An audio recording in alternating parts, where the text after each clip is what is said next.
¿Qué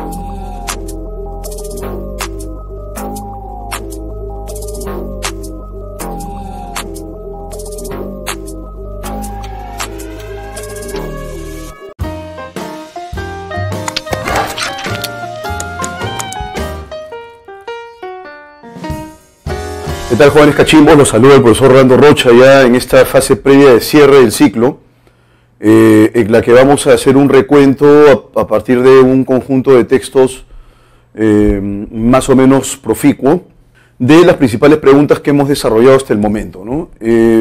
Los textos están muy interesantes, hay una temática bastante variada que va a permitirnos enfocarnos, digamos, en el tipo de texto que probablemente desarrollemos en el último examen, que son, en rigor, el texto en inglés, que es un texto expositivo, y es muy probable que el texto mixto o tal vez el texto dialéctico tenga un corte científico, ¿no? Entonces hay que estar un poco atentos a ello.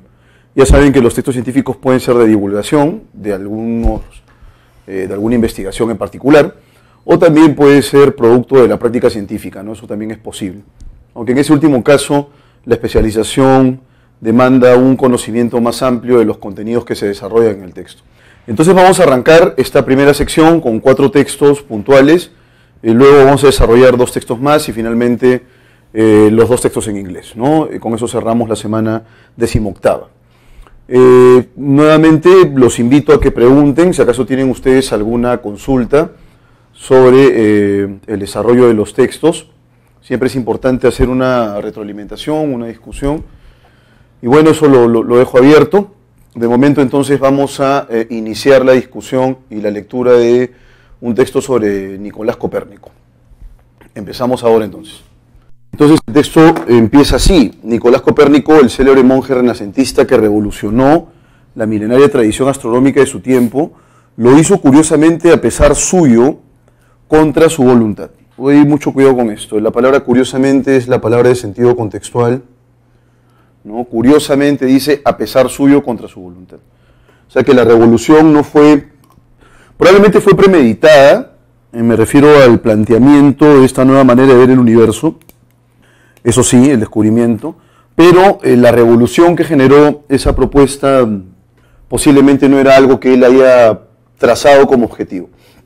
Dice que Copérnico nació en la ciudad polaca de Torun el 15 de febrero de 1473 y falleció en Frombork, también Polonia, el 24 de mayo de 1543. Al joven Copérnico le tocó vivir en pleno auge del Renacimiento, movimiento al que contribuyó decisivamente luego de una dilatada formación de 2 décadas en la Universidad de Cracovia, en su tierra natal. Primero y luego en las universidades de Bolonia, Padua y Ferrara en Italia, cuna y sede del movimiento renacentista. En ellas, Copérnico cursó estudios diversos de medicina, derecho canónico, literatura, lenguas clásicas, geografía, economía, matemáticas y astronomía, entre otros. Vean ustedes en realidad el estudio sostenido que realizó Nicolás Copérnico y que en cierta medida podría sugerirnos que un buen exponente de esto que se llama intellectual whole, o la idea del intelectual total, podría estar encarnada en la figura de Copérnico. Si bien en su vida pública dio muestras de su erudición en los diversos campos a los que por su saber fue convocado en su Polonia natal, Copérnico fue especialmente reconocido en Europa como un astrónomo y matemático de primer orden. Bueno, destacaba definitivamente en matemáticas, era un astrónomo reputado, pero eso no quiere decir que solo haya dominado esas 2 materias. De quien se esperó por mucho tiempo una contribución definitiva al ya antiguo problema de la forma y la estructura del universo. O sea, todos esperaban que Copérnico resolviera el debate respecto de cuál era la forma y la estructura del cosmos, ¿no? Nada menos que tamaña empresa cayó sobre los brazos de Nicolás Copérnico.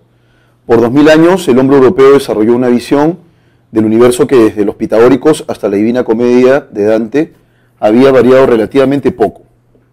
En ella se concebía el universo como una gran esfera celeste que tenía nuestro planeta, la Tierra, como el centro. Es la visión geocéntrica, ¿no?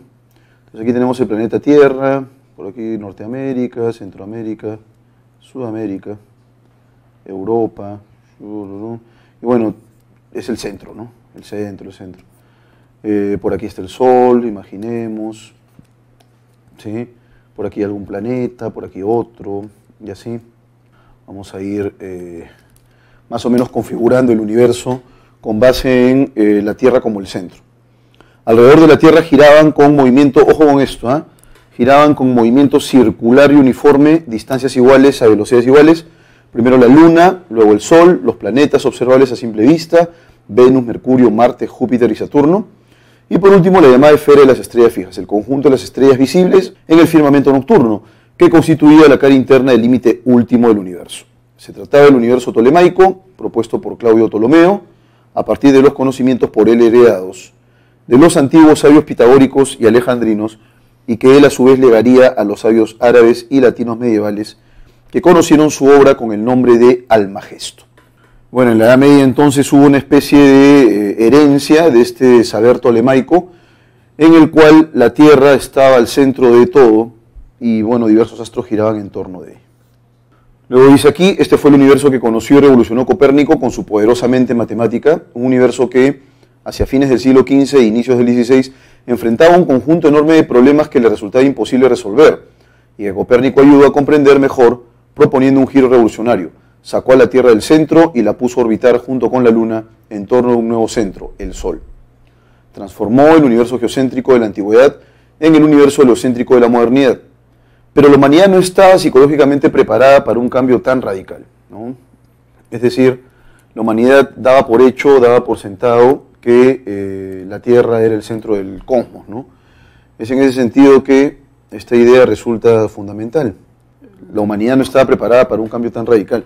Copérnico fue consciente de ello y su obra sobre la revolución de las esferas celestes, que le tomó más de 20 años elaborar y que ya estaba lista hacia 1530, o sea, antes de su muerte, tuvo que esperar casi 15 años más el año de la muerte de Copérnico para que por fin viera la luz de la imprenta. Y ya impresa tuvo que aguardar todavía 70 años para que otra obra clave, El mensajero sideral de Galileo Galilei, de 1610, la pusiera en el foco de atención y la polémica públicas. ¿Por qué demoró tanto Copérnico en publicar su obra? ¿Temía acaso las consecuencias que le podría acarrear su revolucionaria teoría? Se han ensayado muchas respuestas, pero no hay una definitiva. Así que tal vez quepa dudar de que Copérnico haya sido el mismo revolucionario. No cabe dudar, sin embargo, del carácter revolucionario de su obra, aunque si queremos ser más precisos, debemos decir que las imprevisibles consecuencias de su obra, antes que ella misma, sí tuvieron ese carácter que permite designar a ese fenómeno científico-cultural que originó una imagen del universo algo más próxima al actual, y de paso ayudó a conformar el espíritu moderno de la ciencia con el nombre de Revolución Copernicana. Bien.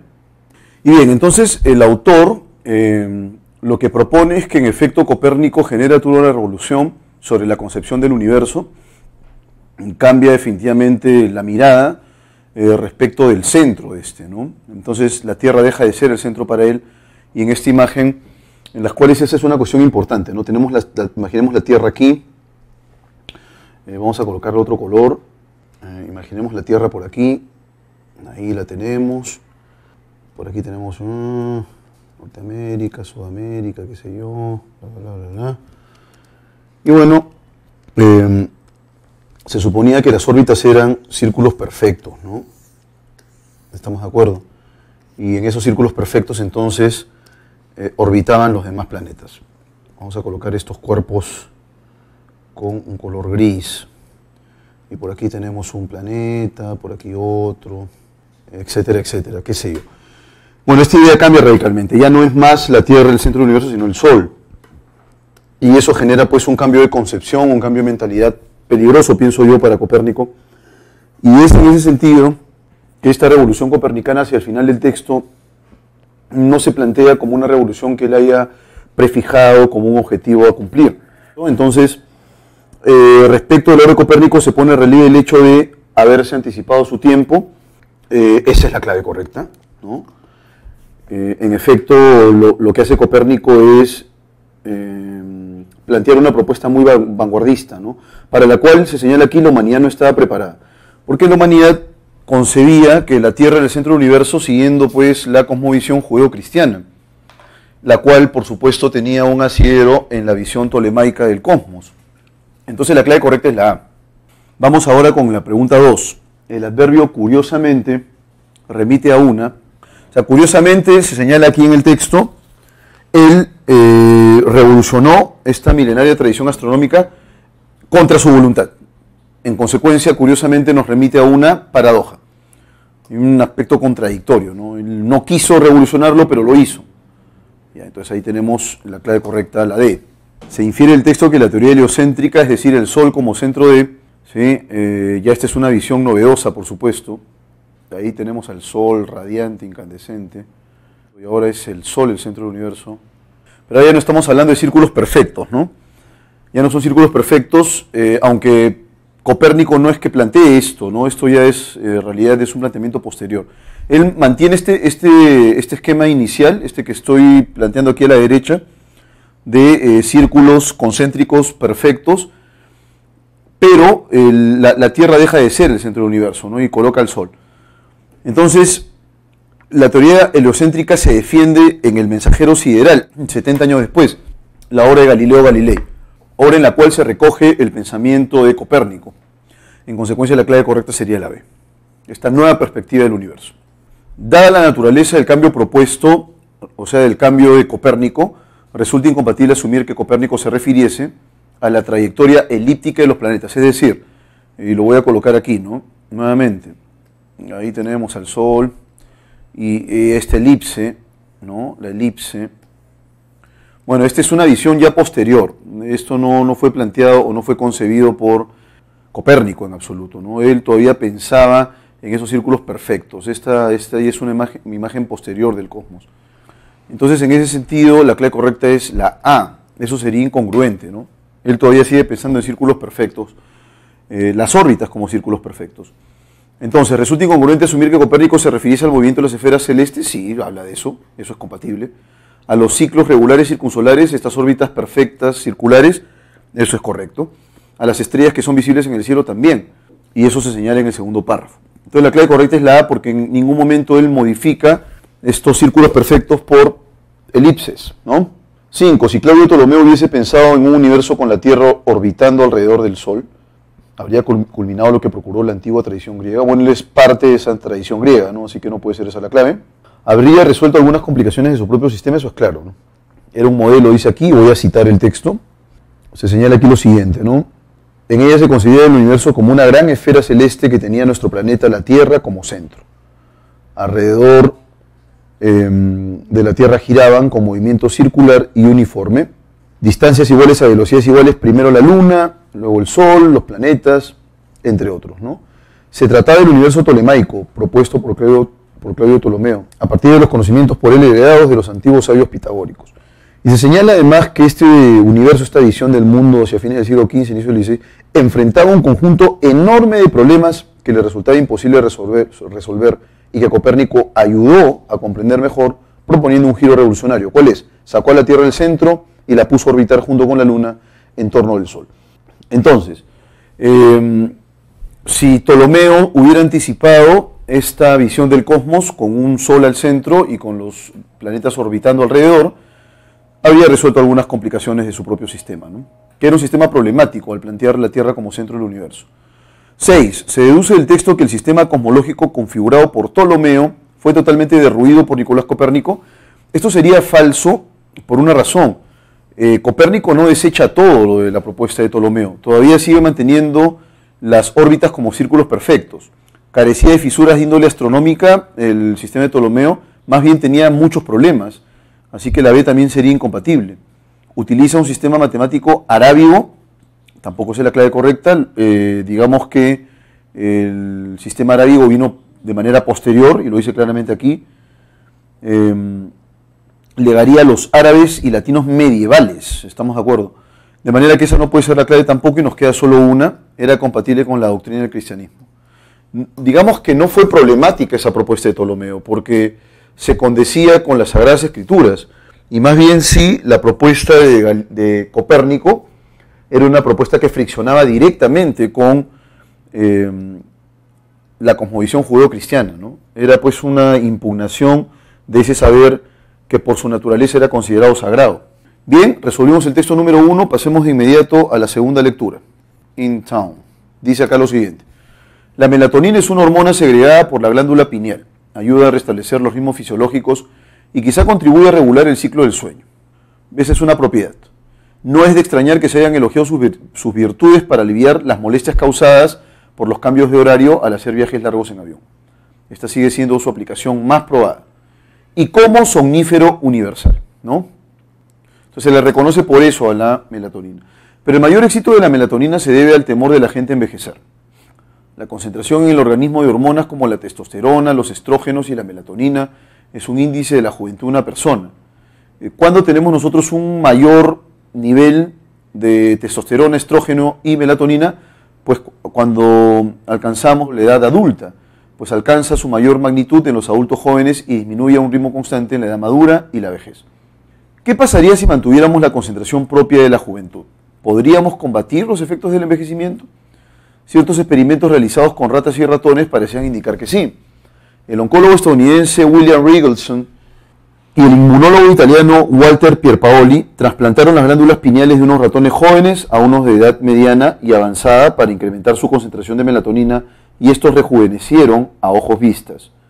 Según escribieron los médicos en su libro The Melatonin Miracle, publicado en 1995. Sin embargo, en el Journal of the American Medical Association apareció después un artículo que expresaba algunas reservas sobre la melatonina. Puede reducir la fertilidad de ambos sexos e inhibir el deseo sexual de los varones. Además, constriñe las arterias cerebrales de las ratas. Se tienen al parecer efectos negativos, visibles. En abril de 1997, el Instituto Nacional de la Senectud, o sea de la vejez de Estados Unidos, emprendió una campaña en los medios informativos desaconsejando el uso de remedios hormonales contra el envejecimiento por el peligro que entrañan.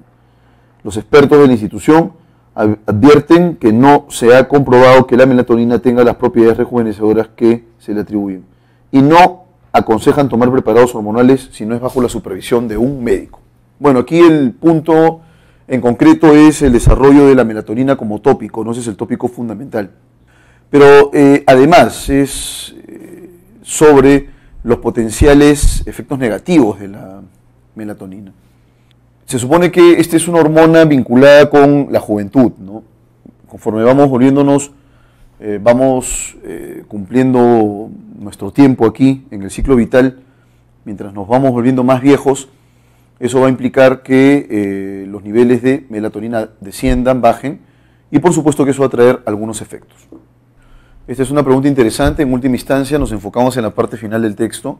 El autor del texto trata de advertir sobre los beneficios terapéuticos de la hormona melatonina, las causas del envejecimiento prematuro en el ser humano, las reacciones adversas al organismo al usar melatonina, los experimentos para inducir la longevidad de los roedores. La clave correcta es la C, las reacciones adversas del organismo al usar melatonina, a propósito de estos experimentos que se han realizado, ¿no? En este caso en ratas, podría suponerse que ha habido resultados positivos y que por eso sería conveniente para revertir los efectos del envejecimiento usar esta hormona, pero más bien en la fase experimental han derivado inconvenientes, ¿no? 2, en el texto se emplea el término reservas. Se ve esto con reservas. Entonces, para indicar que los beneficios y los usos de la hormona melatonina, no. Algunos efectos perniciosos de la melatonina, esa es la clave. Estamos viendo lo que es negativo respecto a esta hormona. Las ventajas hormonales de la melatonina y finalmente la disfunción secretora de la glándula pineal. 3. Resulta incongruente con el texto sostener que un alto índice de melatonina es un claro indicador de senescencia orgánica. Todo lo contrario, ¿no? Es un claro indicador de juventud, más bien. Puede ayudar a regular el ciclo humano del sueño. C. Tiene cierta asociación con el rejuvenecimiento y puede ocasionar cambios nocivos en el organismo. Entonces resulta incongruente, ¿no? Con este índice que es un claro indicador de senescencia orgánica. Eso sería incompatible. ¿Por qué razón sería incompatible eso? Porque más bien la melatonina indica que la persona es joven, ¿no? Es muy joven. Cerremos el texto de una vez. Del texto se desprende que la hormona melatonina restablece los ritmos fisiológicos del organismo, coadyuva, es decir, promueve y ayuda a la regeneración de las células enfermas, alcanza su mayor concentración en la edad anciana, es un paliativo efectivo para los casos de insomnio. ¿Cuál sería la clave correcta ahí? Que es un paliativo para los casos de insomnio. Vean ustedes que nos señala aquí en la lectura que la melatonina es un somnífero comprobado, ¿no? La clave es la D.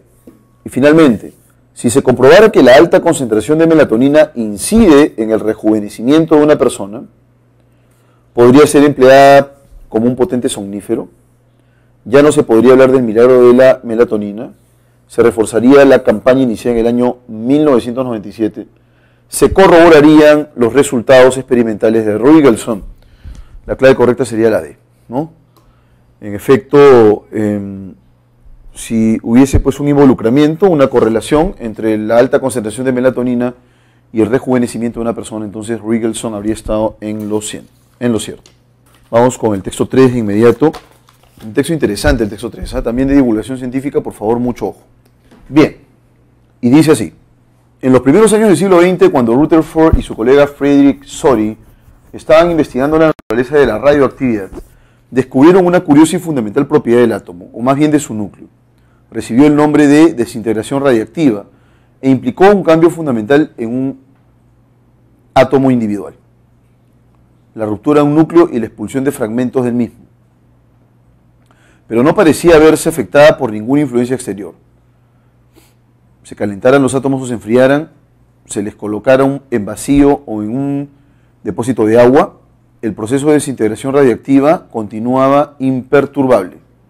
Además, no parecía existir forma alguna de predecir, esta es una idea importante, no parecía existir alguna forma de predecir exactamente cuándo un átomo particular de la sustancia radioactiva se desintegraría, emitiendo una partícula alfa, o una partícula beta y rayos gamma. Entonces no habría manera de definir en qué momento exacto esto iba a ocurrir, ¿no? En cambio, los experimentos demostraban que ante un gran número de átomos radioactivos del mismo elemento, una cierta proporción se desintegraba siempre en un cierto tiempo. Para cada elemento radiactivo existe un tiempo característico también semivida, durante el cual se desintegra exactamente la mitad de los átomos de la muestra. El radio, por ejemplo, tiene una semivida de 1600 años. Una forma radioactiva de carbono, llamada carbono 14, tiene una semivida de un poco menos de 6000 años, lo cual resulta útil para las dataciones arqueológicas. Y el potasio radioactivo se desintegra con semivida de 1300 millones de años. Este numeral, por favor, colóquenlo junto, no puede estar separado con espacio. Así se escribe 1300, ¿ok? Y finalmente, medularmente el texto aborda, vamos ahora con la primera pregunta, rápidamente, la causa última y profunda de la desintegración radioactiva de todos los átomos. La desintegración radioactiva del potasio como efecto de colisiones indeterminadas. Emisión de partículas alfa y gamma en función de una ley de aplicación general. Semivida de un conjunto de átomos en función de la desintegración radioactiva. ¿Cuál sería la clave en esa pregunta número 1 entonces? Es la semivida, ¿no? Y esa semivida va a tener un índice de variación. La clave correcta sería D entonces. Semivida de un conjunto de átomos en función de la desintegración radioactiva. Pregunta número 2. En el texto el término imperturbable connota alteración. Si es imperturbable no puede haber alteración. B, impasibilidad. ¿Qué cosa es impasibilidad? Cualidad, voy a colocarlo aquí, mucha atención. Cualidad de impasible. ¿Qué cosa es eso, profesor? ¿Qué cosa es impasible? Imperturbable. Vamos a colocarlo de nuevo, para que no se nos pierda la letra. Imperturbable. Por eso esa es la clave, entonces no puede ser esa la clave porque se refiere a los átomos. Y en ese sentido, imperturbable más bien está vinculado con el aspecto afectivo, emocional. No puede ser entonces la B. Regularidad sería la clave correcta, ¿no? Es que se mantiene igual, entonces es regular. Según el texto es incoherente sostener que la emisión de partículas gamma, nos lo dijo claramente aquí en el primer párrafo apenas, se señala lo siguiente. Además, no parecía existir forma alguna de predecir exactamente cuándo un átomo particular de la sustancia radioactiva se desintegraría, emitiendo una partícula alfa o una partícula beta y rayos gamma. Entonces, en la pregunta número 3, es incoherente, o sea, es incompatible sostener que la emisión de partículas gamma es algo predecible, pues, ¿no? No hay manera de que pueda ser predecible, que el texto es bastante enfático en eso. Se infiere del texto que por medio del carbono 14 podemos conocer la causa de la desintegración de un átomo podemos conocer la edad de las civilizaciones desaparecidas, se predice la semivida de átomos como el carbono y el radio, se puede determinar fehacientemente el origen del universo. Nos están indicando que el carbono 14, y lo voy a citar, tiene una semivida de un poco menos de 6.000 años, lo cual resulta útil para las dataciones arqueológicas, ¿no? Si es para las excavaciones arqueológicas, la clave correcta sería la B. Podemos conocer la edad de civilizaciones desaparecidas prístinas, ¿no? Y finalmente, entonces de nuevo, si se pudiera conocer la causa de la desintegración radioactiva de un átomo, si se pudiera conocer el conjunto de causas o la causa, sería más sencillo determinar cuál es el devenir de esas partículas, ¿no? Una especie de predicción. Entonces en la número 5, si se pudiera conocer la causa de la desintegración radioactiva de un átomo, el proceso de fragmentación del núcleo atómico sería visible, falso. Ahí vamos con la B. El semivida de un conjunto de elementos radioactivos variaría. Se podría decir la emisión de la partícula determinada. Se podría predecir. Y finalmente sería verificable la fragmentación del núcleo del carbono 14. ¿Cuál sería la clave correcta? Es la alternativa C. Se podría predecir la emisión de la partícula determinable, porque ya puedes desintegrar un átomo. Entonces es posible definir cuál va a ser el rumbo posterior, ¿sí? a ese proceso o a ese fenómeno. La clave correcta es C.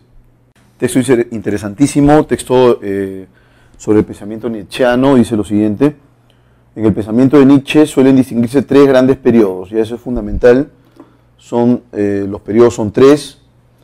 El primero, que abarca desde sus estudios en Leipzig hasta 1877, está representado básicamente, por su obra El nacimiento de la tragedia. Vamos a ver qué es lo que nos depara este nacimiento de la tragedia nietzscheano, ¿no? Que se publicó en 1871. En ella, Nietzsche establece la distinción entre el espíritu apolíneo, esa es la primera dicotomía que expresa el mundo como representación, las artes plásticas, y el espíritu dionisíaco, que lo expresa como voluntad. Y de ahí justamente podemos derivar el libro El mundo como voluntad y representación, que lo expresa como voluntad música. Nietzsche exalta lo dionisíaco, que interpreta como encarnación de la voluntad de vivir, frente a lo apolíneo, ¿no? Que representa la vida ante la vida. Claro, lo apolíneo tiene que ver con lo que es recto, tiene que ver con la racionalidad, la perfección física, la simetría, la rigidez. En cambio, lo apolíneo es esa fuerza incontenible, que además Nietzsche, como buen filólogo, aprendió a descubrir y a determinar cuál era el verdadero sentido, ¿sí? Entonces, el verdadero sentido para Nietzsche de lo dionisíaco estaba vinculado con la tragedia griega, ¿no?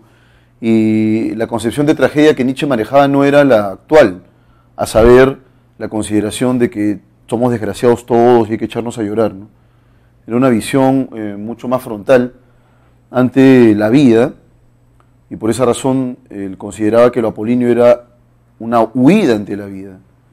El ideal estético del espíritu dionisíaco es el drama wagneriano que pone en escena la fuerza incontenible. Bueno, es lo que tenemos en el caso de Wagner, ¿no? Por lo menos en sus primeras obras, en sus primeras composiciones, Nietzsche asumió que ahí estaba encarnada la esencia del espíritu dionisíaco. Precisamente la ruptura de Nietzsche con Wagner es el hito, ojo con esta palabra, es el hito que marca el tránsito del primer periodo al segundo, que va desde 1878 hasta 1882. Nietzsche reprocha a Wagner el haber cedido en su obra Parsifal ante los ideales del cristianismo, intrínsecamente contrarios a las fuerzas de la vida.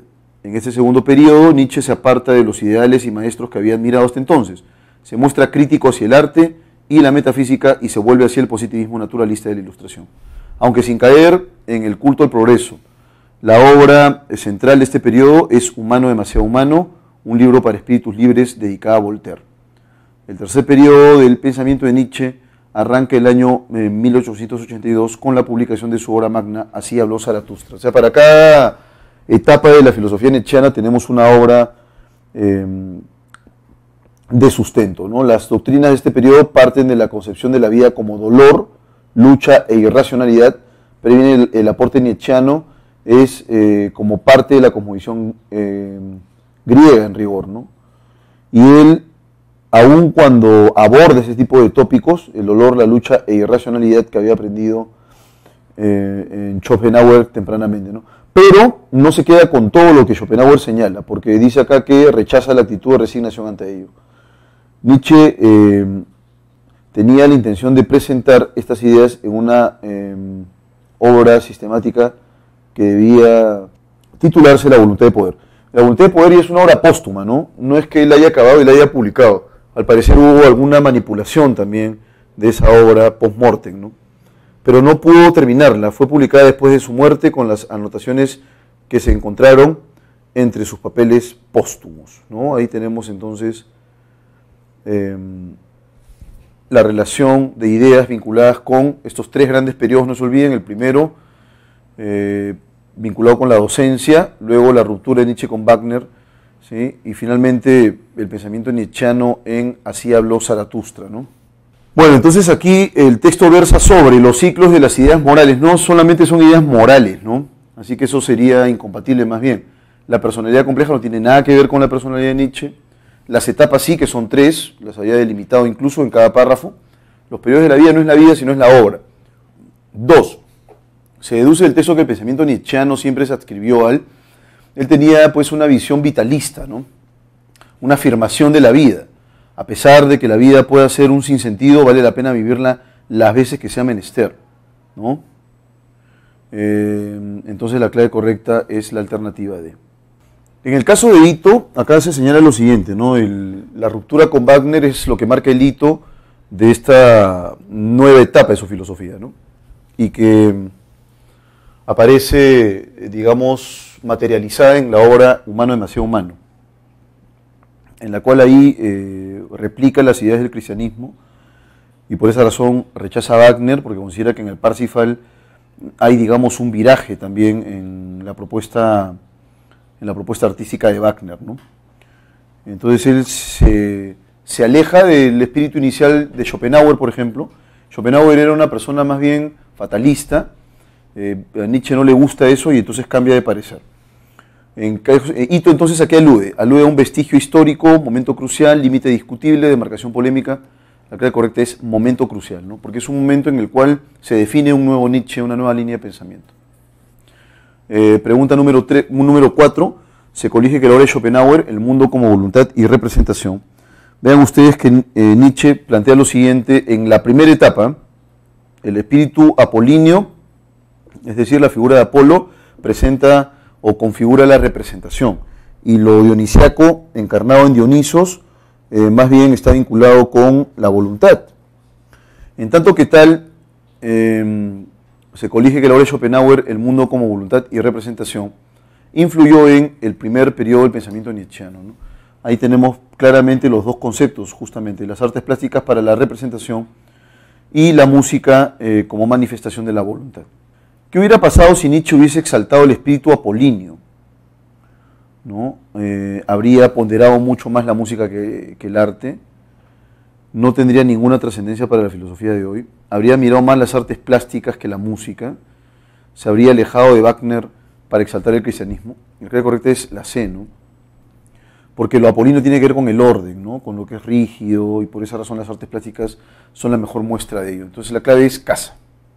Bueno, vamos ahora a arrancar la sección B, mis estimados cachimbos. El texto número 1 es un texto acerca de los correlatos espaciales, ¿no? Que se desarrollan en los primeros años de vida y más o menos cómo influye en cierta medida algunos agentes externos como el televisor, por ejemplo, en más bien algún tipo de anomalía en el desarrollo normal de estos, ¿no? A ver, vamos a ver lo que dice el texto. El cerebro visual aprende mejor cuando se asocia el contenido visual con el motor. Actualmente los bebés pasan sentados ante el televisor muchas horas, lo que impide el desarrollo adecuado del cerebro motor. Sabemos que la estimulación motora precoz repercute de forma directa sobre la lectura o escritura. Por ejemplo, además la exposición temprana de la televisión, niños con edades entre 1 y 3 años, está asociada con dificultades socioemocionales y problemas de atención. En un estudio realizado con 1.278 niños de 1 año y 1.345 de 3 años de edad, se observó que el 10% de los niños presentaban problemas de atención a los 7 años.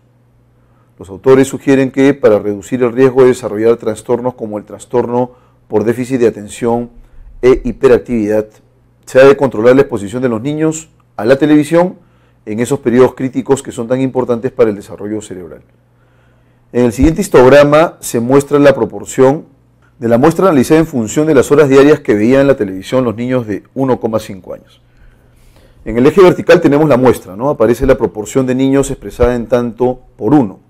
El 0,4, por ejemplo, equivale al 40% de los niños analizados, mientras que en el eje horizontal aparecen las horas que ven la TV los niños de 1 año y medio, más del 40% veían la televisión 1 hora al día, casi el 20% 2 horas, etc. Bueno, 1 hora al día, 2 horas, quizás podríamos pensarlo como algo manejable, ¿no? Vamos a ver qué nos dice ese histograma. Y bueno, ahí lo tenemos, ahí tenemos el histograma. Ya saben, la parte vertical es la muestra, la proporción de muestra, y la parte horizontal es el número de horas, ¿no? Sabemos que gran parte de la división se desarrolla en los primeros años de vida, lo que sugiere la importancia de que los niños reciban gran cantidad de información a través de una gran variedad de estímulos sensoriales. Lo que ocurre es que el desarrollo cerebral necesita profundidad, y la profundidad solo la puedes adquirir en términos físicos, ¿no? Materiales, desarrollo espacial, y la información que aporta la televisión es bidimensional. Además, esta información es tan variable que representa situaciones alejadas del entorno habitual del niño y que no permiten, por la rapidez con la que se presenta, la reflexión adecuada. La velocidad a la que sucede todo en la televisión y el consecuente estrés provocado no permiten optimizar el desarrollo sensorio-motriz y el aprendizaje del niño. Creemos que la televisión no puede sustituir la función de los padres, que deben dedicar el tiempo necesario para mostrar los objetos tridimensionales que envuelven su entorno. ¿Sí? Bueno, ahora al televisor se ha sumado un nuevo dispositivo que es el smartphone, ¿no? Y que definitivamente podría acarrear en cierta medida impactos negativos en una criatura, ¿no? Es imposible, o sea, darle el smartphone a una criatura para que se calle, por ejemplo, ¿no? En realidad es un tremendo daño el que se le hace. Vamos con las preguntas ahora. ¿Cuál es el tema central de la lectura? El riesgo de déficit de atención e hiperactividad de niños en pleno desarrollo cerebral. Un estudio que revela problemas de atención e hiperactividad en niños de 7 años. Las causas de la exposición temprana a la televisión en infantes de 1 a 3 años. Y las implicancias de la exposición temprana de los niños, de la televisión, a niños de 1 a 3 años. No trata acerca de las causas, sino más bien de las potenciales consecuencias, ¿no? Al menos menciona una causa, pero no es las causas en plural. 2. A partir de la información que provee el histograma se infiere que la exposición de los niños a la televisión disminuye conforme aumenta la edad. Hay niños de 1 año y medio que son expuestos a la televisión más de 12 horas. El promedio de exposición de los niños a la televisión es de 2 horas diarias. Ningún niño de 1 año y medio es expuesto a la televisión más de 10 horas diarias.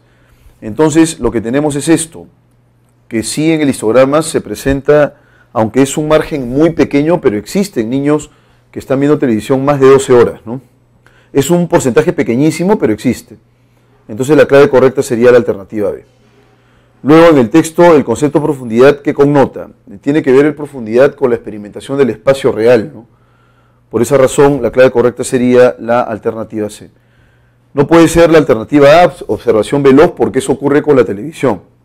Tampoco se refiere al espíritu sosegado, que tiene que ver con la tranquilidad, ¿no? Sosegado es calmado. Y luego objeto bidimensional, no, por la profundidad tiene que ver con un espacio tridimensional. Pregunta número 4, hay que describir lo que es, o definir lo que es compatible o incompatible respecto de la exposición temprana a la televisión. 1. El periodo crítico que puede generar déficit de atención es en niños de 1 y 2 años. Eso es cierto, ¿no? Eso es correcto.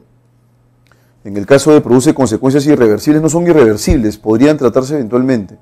Es incorrecto eso. Genera en la mente del niño situaciones e imágenes alejadas de su entorno habitual. Sí, porque finalmente es la tele, ¿no? Y pone en serio peligro el futuro aprendizaje escolar, es posible también por el déficit de atención. La clave correcta es dedo.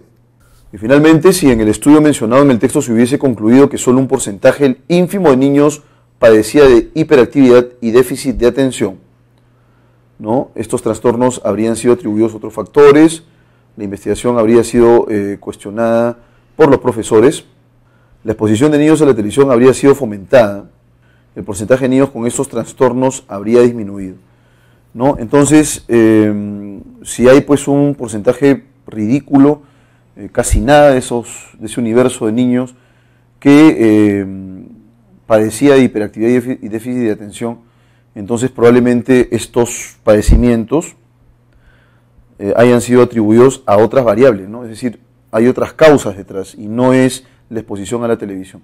La clave correcta sería la A. Bien, adiós texto mixto, ahora vamos con el texto dialéctico.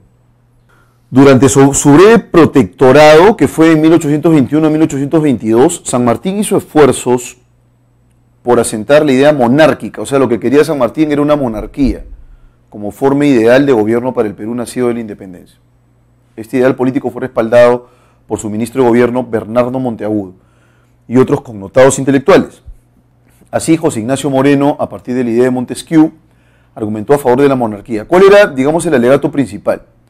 El alegato era que la difusión del poder político debería estar en razón directa del grado de ilustración y civilización del pueblo, y en razón inversa de la extensión del territorio que ocupaba. Entonces, según él, la mayor parte de la población yace en las tinieblas de la ignorancia, a causa del pasado colonial.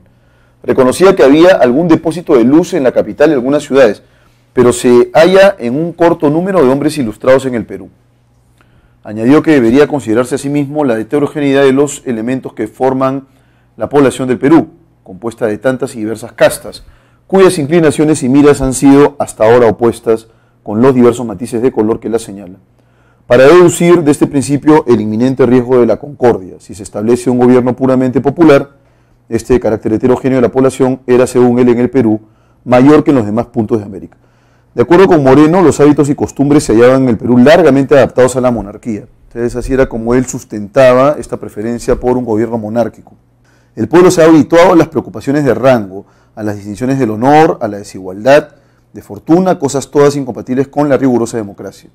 Dicho hábito era aún mayor dentro de la clase indígena. No hay uno entre ellos todavía que no refresque continuamente la memoria del gobierno paternal de los incas. Pretender pues planificar entre ellos la forma democrática sería sacar las cosas de su quicio y exponer al Estado a un trastorno. Bien, jóvenes, entonces en este primer corte del texto, digamos que la idea fundamental es la propuesta monárquica de San Martín, ¿no? ¿Y cuál es el sustento de esta propuesta monárquica? Digamos que podríamos predecir que el fragmento 2b plantea una propuesta diametralmente diferente, ¿no?, a esta idea monárquica de este Perú independiente. Y entonces vamos ahora con el texto 2b, dice: Manuel Pérez de Tudela, Mariano José de Arce, Faustino Sánchez Carrión, entre otros, propugnaron el gobierno republicano para el Perú independiente. El primero, en su argumentación, partió de la idea del contrato social de Rousseau. Los hombres nacen libres y se reúnen en sociedad para socorrerse mutuamente. La esencia de la libertad consiste en la libertad de los socios, en su seguridad e igualdad ante la ley. Agregó que los monarcas procuraban siempre acrecentar su autoridad, disminuyendo la de los cuerpos. Estos pretendían otro tanto, sin lograrse jamás un equilibrio. ¿Dónde quedaba entonces la estabilidad de las monarquías? Solo en la mente de sus defensores. Pérez de Tudela afirmaba que en el Perú hay luces y se puede decir sin temeridad que el que las niega perjudica al sistema y fomenta la división que sostiene el yugo de los tiranos, que el espíritu de libertad era innato en el hombre, incluso en el más primitivo. El indígena, por ejemplo, es patriota por naturaleza, ha procurado siempre recobrar la libertad, ha conservado su idioma, un odio hacia sus opresores y un vestido lúgubre por la pérdida de su libertad. Mientras que el africano sabe arrojarse al Senegal para perecer con su libertad, la ama por carácter. En el Perú había heterogeneidad en los colores, pero no en los deseos y sentimientos. El alma es igual en todos. Por su parte, José de Arce señaló que la idea de que la república correspondía a territorios pequeños y la monarquía a los grandes se había demostrado falsa desde la invención del sistema representativo, que las ideas de Moreno eran idénticas a los que muchas veces oyó para sostener el cetro de Fernando. Sánchez Carrión respondió a Moreno señalando que si bien las apreciaciones de este respecto de los hábitos y la cultura de la población peruana resultaban ciertas, no se trataba de perpetuarlas instalando un sistema de gobierno adaptado a ellos. Todo lo contrario, se necesitaba un impulso, una chispa que empujara a la transformación de tales condiciones. Bueno, aquí tenemos entonces una idea diferente, una propuesta más bien republicana en contraposición de la mirada monárquica que planteaba San Martín, ¿no? y entonces efectivamente hay una contraposición, ¿no? San Martín tenía quizás una mirada más elitista de este Perú independiente. En cambio, Manuel Pérez de Tudela, Mariano José Arce y Faustino Sánchez Carrión están vinculados más con la propuesta de Rousseau, ¿no? Necesitamos un contrato social para poder convivir, pero en particular o en concreto todos, en rigor, somos iguales o debemos ser iguales ante la ley, ¿no? Hasta el indígena, dicen ellos, en término medio despectivo, poseía libertad. Vamos entonces ahora con la resolución de preguntas. Pregunta número 1. En el texto la palabra asentar se entiende como, ojo, antónima. Se asentó la idea, o quería asentar la idea, quería que esa idea se acepte. Lo contrario de aceptación, ¿cuál sería? Impugnar, ¿no? Que es contradecir, refutar. El tema que se discute en ambos textos gira en torno a los sistemas de gobierno más adecuados para el Perú independiente, la plausibilidad de las ideas de Rousseau y Montesquieu en el Perú, la ilustración y el espíritu libertario del Perú surgió de la independencia, y los rasgos de las raíces históricas en el desarrollo del Perú como república. La clave correcta en este caso sería la alternativa A, los sistemas de gobierno. Tal y como los hemos definido, en el caso de San Martín, el gobierno es un gobierno monárquico. En el caso del fragmento B, el gobierno tendría que ser más bien republicano.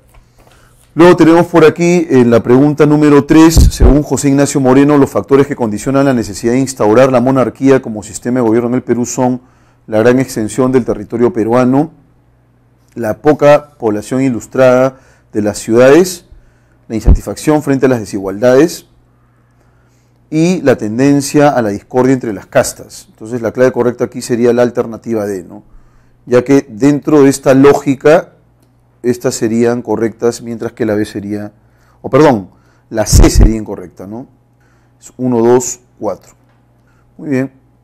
Dos últimas preguntas, o tal vez tres, son tres.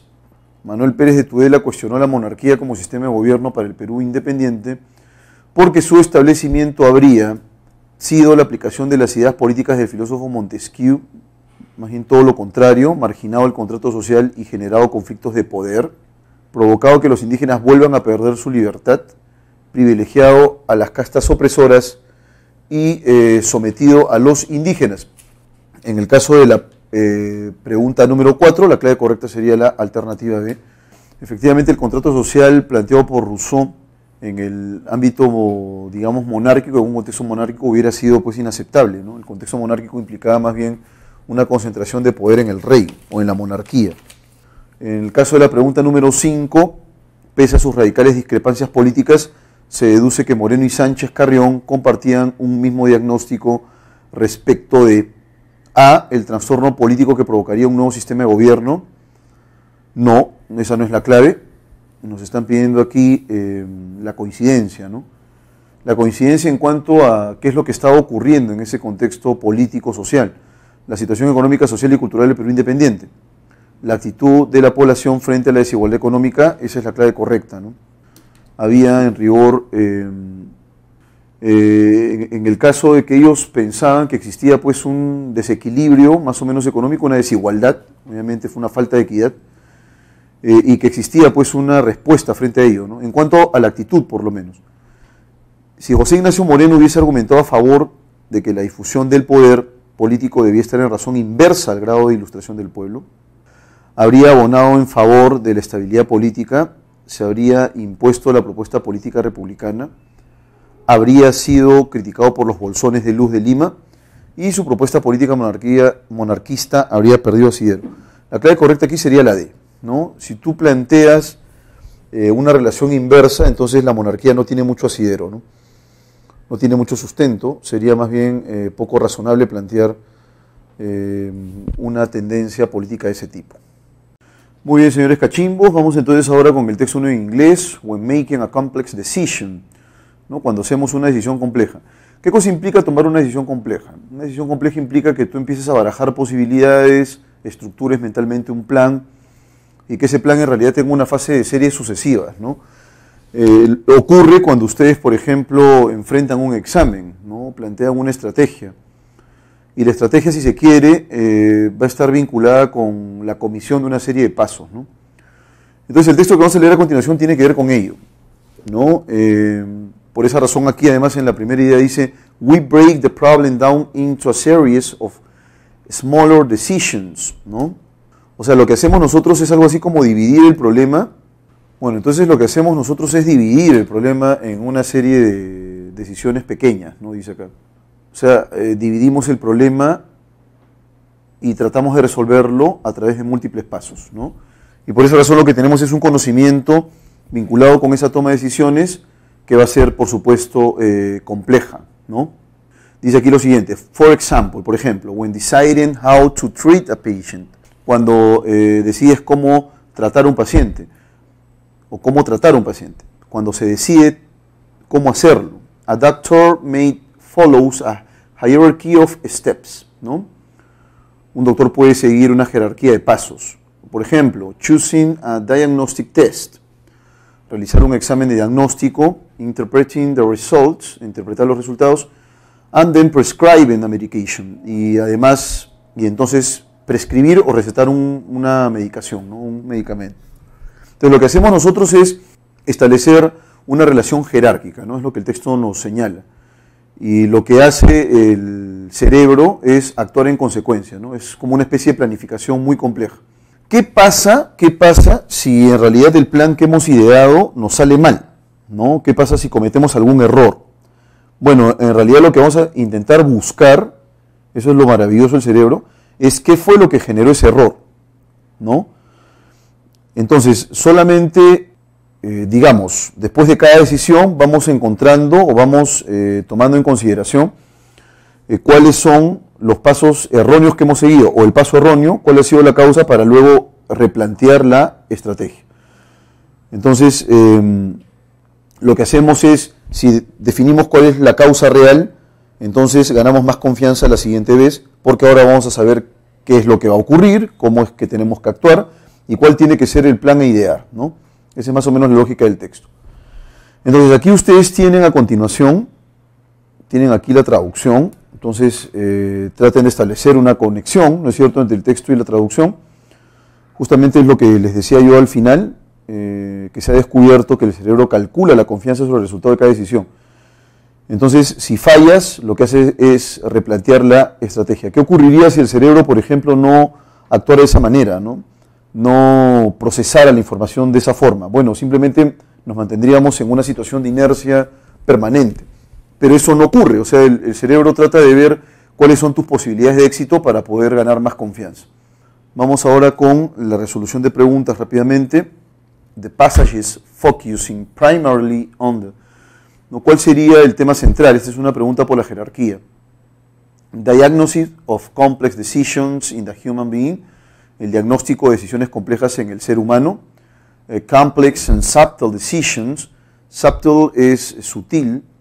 Vamos a colocarlo aquí. Entonces, las decisiones complejas y sutiles in health professionals, en los profesionales de la salud, ahí tenemos la palabra health. Causes of complex decisions, las causas de las decisiones complejas over the years of life, a lo largo de los años de la vida, ¿no? Brain hierarchical steps, los pasos jerárquicos del cerebro, involucrados in complex decision, en las decisiones complejas. ¿Cuál sería entonces la clave correcta? La clave correcta sería dedo, ¿no? Hay una serie de pasos que uno tiene que estar y que están involucrados en la toma de decisiones complejas, ¿no? El establecimiento de un plan, por ejemplo, la ideación de un plan amerita justamente ello. Jerarquía, ¿qué va a ser lo primero que voy a hacer? ¿Cuál va a ser el siguiente paso? En este siguiente paso, ¿qué tengo que hacer? O sea, dividimos el problema en varias partes, ¿no? Luego, en la pregunta número 2, based on the passage, basado en el pasaje, what is the antonym of failure? ¿No? Entonces tenemos disparity, que es un cognado, que es disparidad, cheat, que es truco, success, que es éxito, truco, aquí abajo voy a colocar éxito, y finalmente advantage, que es ventaja. ¿Y cuál sería la clave entonces en el caso de failure, que es error, ¿no? Es falla. Y antonym es el antónimo. Lo contrario del error o falla es éxito, ¿no? Esa sería la clave correcta, la clave C. About information from the passage, we can infer that after taking a wrong decision, sobre la información del pasaje, podemos inferir que después de tomar una decisión errónea, una decisión equivocada, we perform complex cognitive operations, realizamos operaciones cognitivas complejas, to find, para encontrar, the reason, la razón, for the failure, de la falla. La clave correcta sería la alternativa A. Efectivamente, lo que hacemos es desarrollar operaciones cognitivas complejas, ¿no? ¿Para qué? Para detectar cuál ha sido el error. Alternativa B, ¿por qué no podría ser clave? Complex decisions, las decisiones complejas can avoid, pueden evitar. Following, seguir, a hierarchy of steps, una jerarquía de pasos, to be taken, a ser tomados, no a tomarse. C, we are able, seremos capaces to regret, de retroceder, and change the direction, y cambiar de dirección, of our decisions, de nuestras decisiones. Tampoco esa puede ser la clave, ¿no? No es que regresemos. Lo que hacemos es barajar cuáles han sido los errores. Y luego de, we can enjoy, podemos disfrutar, deciphering, descifrando, what was wrong, ¿no? Que estuvo mal, with the decision, en la decisión. Entonces la clave correcta aquí sería la alternativa A. Luego, it is not compatible with the passage to affirm that. Nos piden lo que es incompatible. The brain makes additional attempts in order to know what went wrong in a decisions, ¿no? Entonces lo que nos está diciendo aquí es que el cerebro genera opciones adicionales para saber, digamos, qué estuvo mal en la decisión, ¿sí? MIT neuroscientist. Bueno, entonces la clave es incompatible o es compatible. Bueno, es compatible, ¿no? Porque efectivamente lo que hacemos nosotros es buscar cuáles fueron las causas por las cuales la toma de decisión ha sido una toma de decisión equivocada, ¿no? Entonces, efectivamente la clave A no puede ser la clave, ¿no? Las decisiones adicionales que nosotros tomamos nos permiten probablemente definir cuál es la causa. Y entonces lo que hacemos es replantear la estrategia. Eso sería compatible más bien. MIT neuroscientists discovered, los neurocientíficos del MIT, que es una universidad estadounidense, descubrieron that hierarchical decisions, que las decisiones jerarquizadas o jerárquicas, are never complex, nunca son complejas. Eso es abiertamente incompatible. De hecho, la toma de decisiones es compleja. Eso iría en contra de la idea principal. Así que estaríamos frente a una incompatibilidad fuerte, ¿no? Making, tomar, hierarchical decisions, decisiones jerarquizadas, implica a series of smaller decisions, una serie de pequeñas decisiones, de decisiones más pequeñas en el cerebro, in the brain. Y finalmente, there are, existen o hay, two main steps, dos principales pasos, to follow, para seguir, o a seguir, to discover, para descubrir, the reasons, las razones of a wrong decision, de una decisión equivocada. Finalmente, en la número 5, if a medical treatment, si un tratamiento médico raises to fruition. La palabra fruition es fruición. Tenemos el cognado en castellano, ¿no? ¿Qué significa fruición? Placer. Pero aquí entendemos fruición en un sentido no tan extendido, es un uso menos frecuente, ¿no? Buen término es el uso menos frecuente. Y entonces, ¿qué pasaría si el tratamiento médico llegara a buen término? O sea, si el doctor plantea un tratamiento exitoso. The doctor's brain would consider additional attempts, ¿no? El cerebro del doctor consideraría decisiones adicionales. Si llegaste a buen puerto no tendrías que considerar decisiones adicionales. No tendría sentido porque te ha ido bien con ese tratamiento. Así que esa no puede ser la clave. It would be impossible, sería imposible to decipher what went wrong, ¿no? Descifrar qué estuvo mal, qué estuvo equivocado. The decision taken by the doctor wasn't complex. La decisión tomada por el doctor no sería compleja, pero claro que sería compleja, eso sería incompatible también. The drugs prescribed, los medicamentos prescritos to the patient, al paciente were efficient, fueron eficientes. Entonces la clave correcta sería la alternativa D. Ahora vamos con el siguiente textito, que es un texto acerca de el autismo, ¿no? Vamos a ver qué tal nos va ahí. Bien, dice aquí, autism is marked, el autismo está marcado by two unusual kinds of behaviors. Está marcado por dos tipos de conductas inusuales, ¿no? Esa es la idea principal. Ese es, digamos, lo que signa el autismo. ¿Cuáles son? Deficits in communication and social skills. La palabra skill es una palabra que ya hemos visto, ¿no? Es habilidades. Entonces aquí dice que las dos conductas atípicas son las siguientes, ¿no? Déficit en la comunicación y en las habilidades sociales. Esa es la primera conducta. Y la segunda es unrestricted or repetitive behaviors, y conductas restringidas o repetitivas. Y esas son, digamos, son los dos patrones. However, sin embargo, according to Susan Epstein, de acuerdo con Susan Epstein, a clinical neuropsychologist, una neuropsicóloga clínica, the classic model to diagnose autism has really resulted to be a male model. El modelo clásico para diagnosticar autismo realmente ha resultado ser un modelo masculino. Hay una cuestión interesante, ¿no?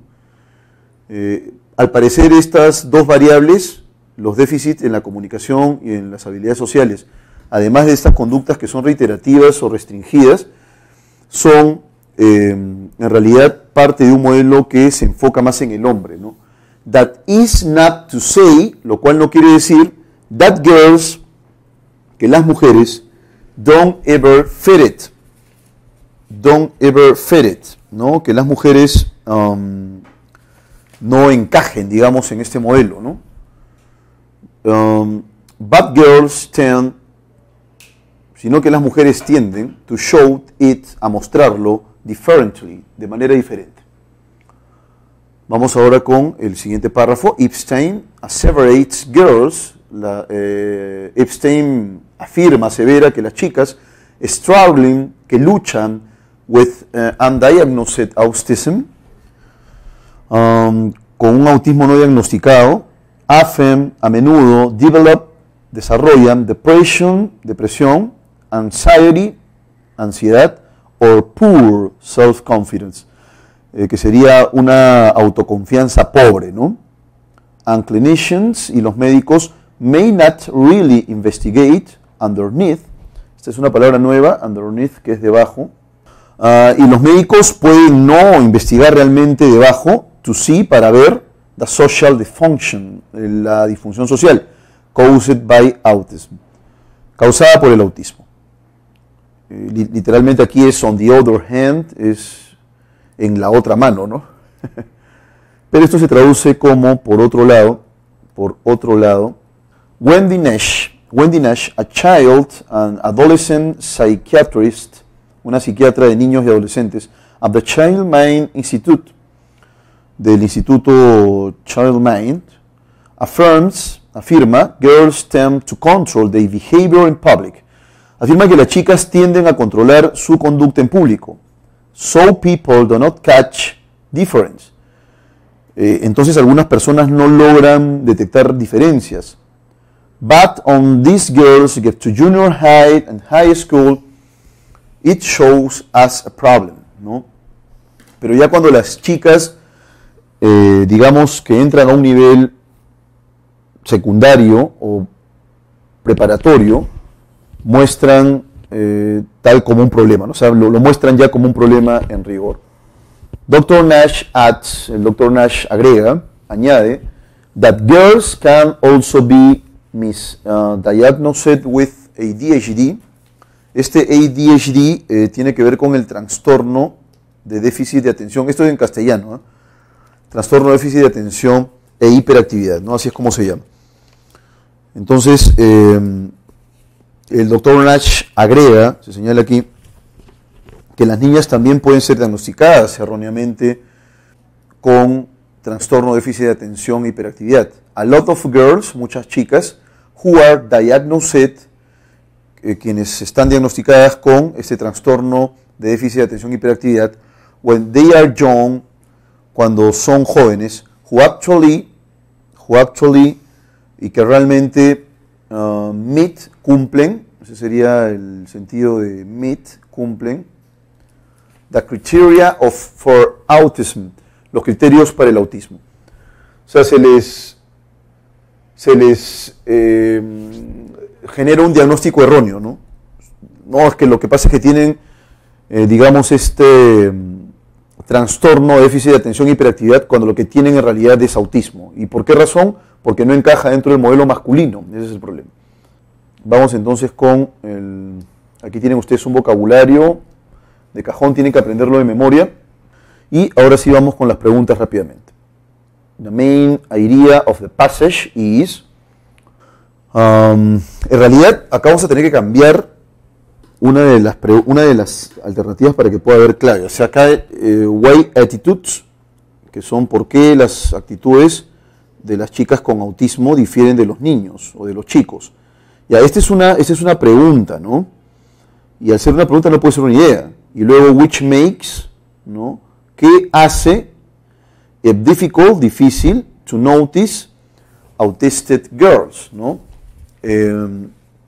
Lo que se señala ahí es qué es lo que hace difícil notar a las niñas autistas o a las chicas con autismo.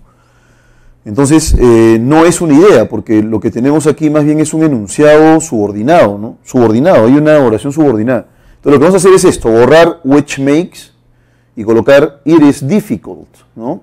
It is difficult to notice autistic girls. Entonces, la clave correcta sería la C. En la pregunta número 2, the word meet implies, si cumples con los lineamientos, cumples con los requisitos, la clave correcta sería satisfy, ¿no? Satisfaces los criterios para definir que se trata de un caso de autismo en chicas. According to the passage, it is inconsistent to agree that autistic girls, es inconsistente afirmar que las chicas con autismo, la clave correcta sería la B, porque rompe justamente ese esquema de las dos variables a considerar en el caso de personas con autismo, ¿no? Show only two kinds, muestran solo dos tipos of behaviors, de conductas, during her life, durante su vida. Eso sería incompatible, ¿no? And finally, folks, it is inferred from Epstein view, ¿no? Se infiere del punto de vista de Epstein. Stereotypes may get in the way of autism recognition, ¿no? La clave correcta en la pregunta número 4 sería la alternativa D. ¿Por qué, profesor? Bueno, los estereotipos se refiere al hecho de que exista pues solamente una mirada masculina respecto del autismo y que no se haya todavía generado criterios para poder detectarlo en mujeres, ¿no? Lo que puede ser diagnosticado como déficit de atención e hiperactividad sería más bien un caso de autismo en mujeres, pero con una sintomatología diferente. Y por esa razón, los estereotipos podrían dificultar, ¿no? La forma de reconocer el autismo. Y finalmente, if a girl did not mask the autism, si las chicas no pudieran ocultar su autismo, alternativa A, they would develop depression or anxiety anyway, desarrollarían depresión o ansiedad de todas formas. Alternativa B, their behavior would be the same as of the boys, su conducta sería la misma que el caso de los chicos o que la de los chicos. People would get to notice a different behavior, las personas notarían un comportamiento diferente. Y finalmente, they would be bullying victims at their school, serían víctimas de bullying en su escuela, ¿no? Entonces la clave correcta sería la alternativa C. Si no pudieran ellas ocultar el autismo, entonces se podría detectar más rápido, ¿no? ¿Y cuáles serían los síntomas? Los síntomas serían los mismos que en el caso de los varones. Bien, señores cachimbos, con esto acabamos la sesión y ya la próxima semana de repaso final y listos para el examen, para este último examen que es la última prueba en realidad. Y bienvenidos a San Marcos. Muchas gracias por la atención.